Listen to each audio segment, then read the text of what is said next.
Brought to you by Penguin.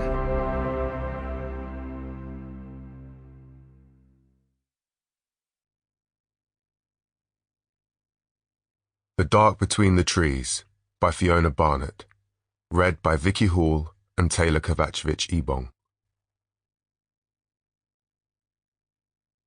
For Helena, with love and a handful of trail mix.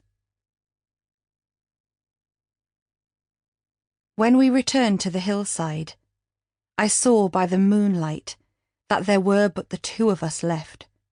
Pray God have mercy for the ones we left behind. The true account and testimony of Thomas Edgeworth, as told by him to the Reverend J. Garner in Tapford Jail.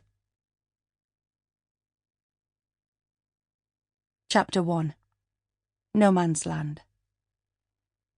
5 women in a Land Rover, heading out towards the distant treetops. Kim was driving, since the car was hers, and Dr. Christopher got the front passenger seat by default, because this whole expedition was on her funding. They'd had BBC Radio 4 on up the motorway, but after the last stop at a petrol station it had gone off, and no one had bothered to put it back on. Nuria, the graduate student, whose rotten luck had meant she was perched right in the back among the bags, had her earphones in.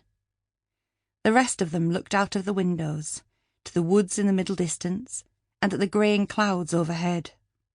The roads were much narrower by now, the car bouncing over pothole-riddled asphalt, which in turn crumbled into gravel tracks, and the signs of habitation got progressively sparser.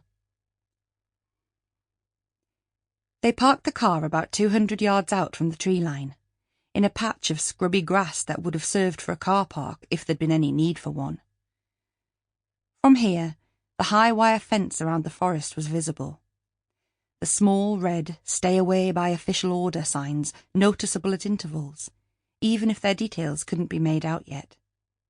"Is that us, then?" said Sue.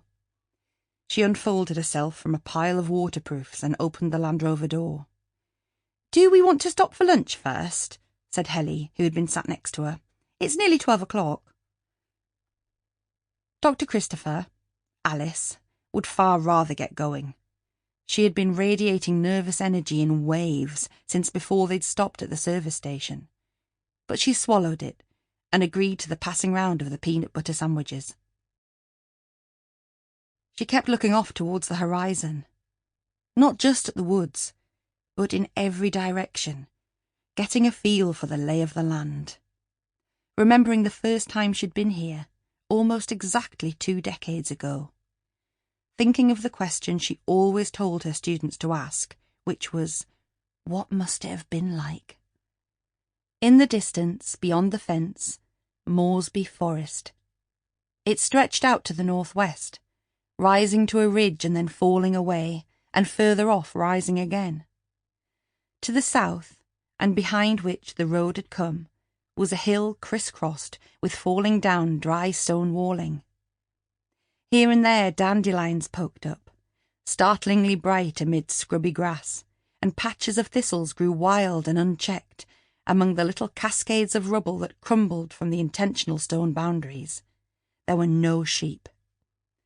"There ought to be a cairn up there," said Alice Christopher, gesturing at the top of the hill. "Or something, at least." "You better go and put it there yourself while we're eating," said Sue, "since you're about the only person who's ever wanted a marker at all. If there was a monument, maybe more people would be interested. What do you think, Nuria?" Nuria had just taken a bite out of a banana, so took a moment to respond, but when she did, she said, "I think they should put a blue plaque down the road in Tapford instead. That's where most of the actual legends came from. Far more interesting than an old battlefield." "Does Tapford still exist?" said Helly. "All 3 streets of it," said Sue.